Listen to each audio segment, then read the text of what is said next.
Isaiah, you guys have had sort of a breakout season defensively, really sort of exerted yourself and restored the Oklahoma brand a little bit defensively.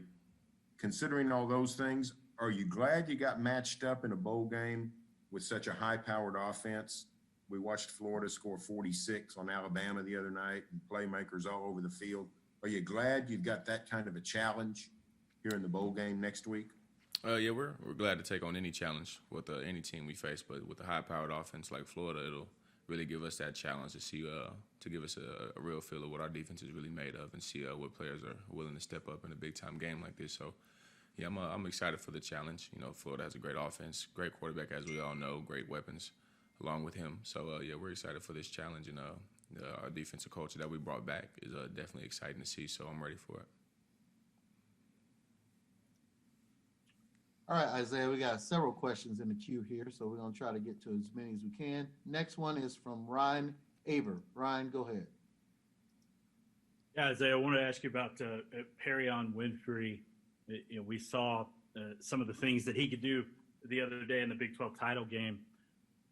What kind of room for growth do you see in him, and just how big of an impact has what he's been doing lately had to what the success that y'all are able to have on the defensive line? Yeah, I see a lot of room for growth for Perrion. This is his first Division I collegiate year, so he's getting the feel for things, and he's doing pretty well at it. So I see a lot of room of growth for him, and the impact he brings is tremendous to this defense. He's a big force up the middle, and it allows him to take on two blockers, while luckily I get to take on a one-on-one along with Perk and Nick Benito. So he takes a load off of us up front, and if not, if he does have that one-on-one, we can see what he's able to do with that. Last game with getting pressure up the middle.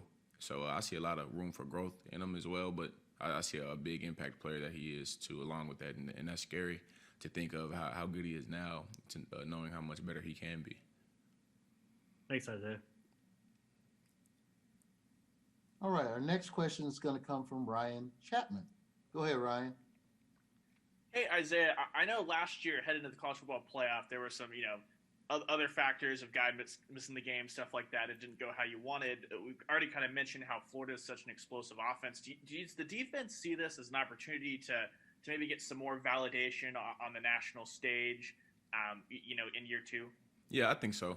I think we've done a great job throughout this season, especially the second half of this season, on getting the recognition that we feel like we deserve on how well we've been playing. But at this stage, on this set against a team like Florida, I think we're ready for it. We're excited. I know the players are excited, along with myself.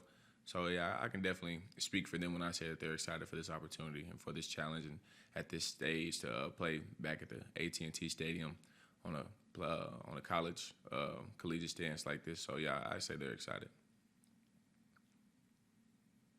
Next question is going to come from John Hoover. John, go ahead. Hey, Isaiah, on Nick Benito, he's had an amazing year, and I wonder if you could give us details about what you've seen him evolve at, his game, his pass rush, moves, the repertoire that he uses, whether it's comes from Coach Kane or, hey, use your hands this way, or hey, watch next time I'm going to try this. Has that evolution? Can you describe what he's gone through? I say the thing that stands out to me about Nick Benito the most is his dedication off the game field to his pass rushing and his game technique on the practice field. You can see throughout practice how he works on different moves during pass rushes or during like team settings on different scenarios that we have, and his attention to detail when it comes to being an impact player on big plays, it definitely stands out to me. You can see it on game days on how on third downs he's elite off the edge with different type of repertoire of moves, and it's inspiring to know that y'all have a couple other guys that's willing to do whatever it takes to get to the quarterback, and we see it as a race to the quarterback. And Nick Benito definitely is second to none, in my opinion, in the Big 12 when it comes to getting to the quarterback with a different array of moves, whether that's making an inside move and freeing me up off the edge, or if that's having the middle be open and have him coming off the edge. So I'd say his dedication to detail to getting to the quarterback. Your next question is going to come from Bob Prisbillo. Bob, go ahead. Isaiah, when you think about the way your first 3 years at Norman went, what did it mean when Alex Grinch said a few weeks ago that he thought you should be Defensive Player of the Year within the Big 12? It was overwhelming to hear. I didn't expect that, from Coach Grinch to say that about me. Then I look back on the year I had, and I see it lined up to what he was saying, and I agreed with him. But you seen where the award landed, and credit to him. Mike Rose is a great player, but it meant a lot to me. It meant a world to me when Coach Grinch, in his opinion, said I should be Defensive Player of the Year, knowing the year that I had, and it means a lot to me knowing what I've came from the previous 3 years to what I've become now, and it's a credit due to Coach Grinch and him and Coach Kane along with Coach Tibbs as well. That faith that they instilled in me, and that they trusted me to go out there and play multiple positions in big games, and it just meant a lot to me, and it instilled that confidence in myself to do the best of my abilities and play the best that I can and bring along these teammates with me. So it meant a lot to me when he thought that I was the best defensive player in the Big 12, and probably still thinks that, and it means a lot to me. Next question is going to come from Joe Bettner. Joe, go ahead. Hey, Isaiah. I'm sure not so much now, but I feel like last year's loss to LSU has got to be something that sticks with the defense. If there are any, I mean, what lessons did this defense take away from that game, and how did you maybe see them play out this season as far as the performances you guys put forth? I say something that stuck to us and that we took with us from the LSU losses. Don't take the moment for granted. Like, you don't get too many opportunities to play in the playoffs, and obviously we didn't make it this year. So we see how much work and how much effort is put into being in that moment. So we after that Iowa State loss early in the year, we took it amongst ourselves to make sure we never have that feeling again, and we've been doing pretty great since then. And it took us too late to realize that, but we definitely know that feeling that we didn't want to take it for granted, not being in the playoffs again. So I think that we'll go into this game with that mindset, knowing that what it took us to even get to this point. So definitely that loss to LSU definitely stuck to us, and knowing that we shouldn't take that for granted. And now, like next year, going into next year, we can definitely start the season off stronger, just like how we finished this season.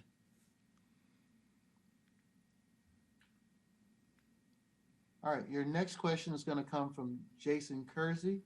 Jason, go ahead.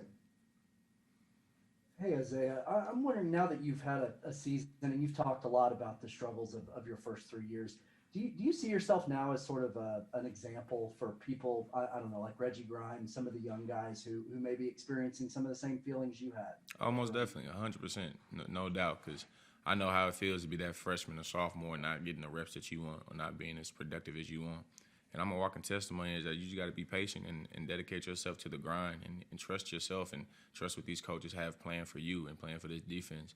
And if you just do your job and just your job, it'll open up for you. And that's what I've been doing this whole season. I've been doing doing my job and into the confines of this defense, and that opened up many opportunities for me. And I just said if I do my job to the best of my abilities, that I could be in the backfield making plays, getting sacks and TFLs.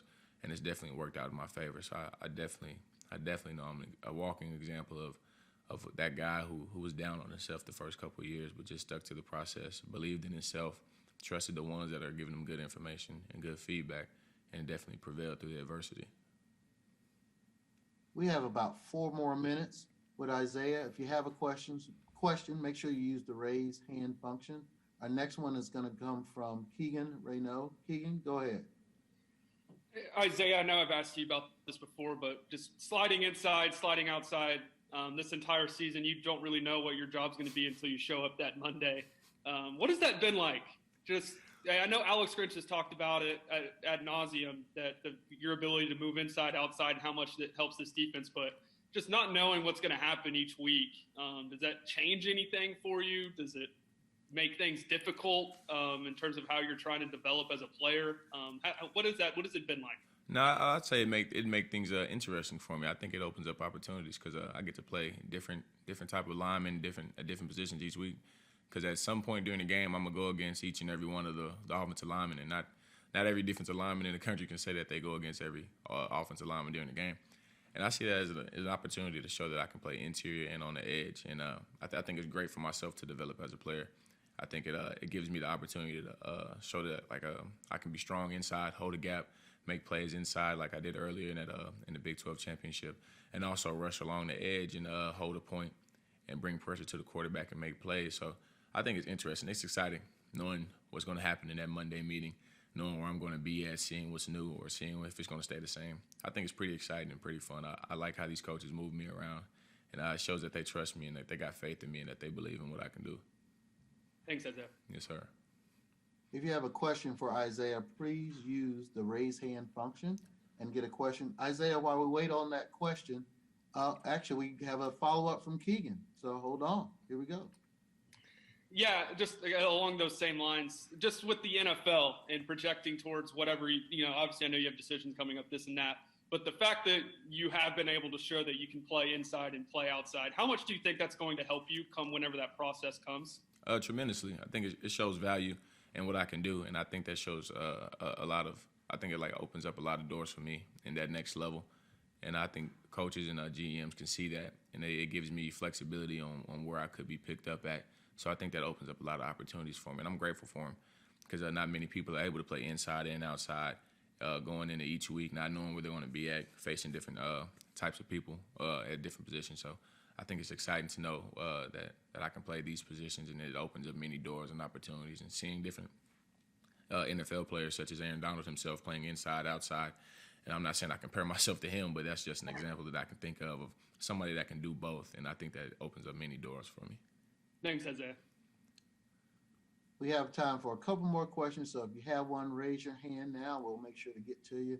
Isaiah, while we wait on that question, can you just talk about how important it is to play in a game like the Goodyear Cotton Bowl Classic for yourself? When you came to Oklahoma to play in a game like this, has to be something that you had as something that you were striving for. Oh yeah, it means the world to me. A kid from Oklahoma, basically playing in our second home at the AT&T Stadium in that Cotton Bowl, it means a lot to me. It's everything I've dreamed of, if not more. Growing up, I didn't even think I'd be able to get to this point in life. So just knowing that I get to have this opportunity to play at a stage like this, starting in a bowl game against a top team in the nation, in front of the fans, in front of my family, it means the world to me.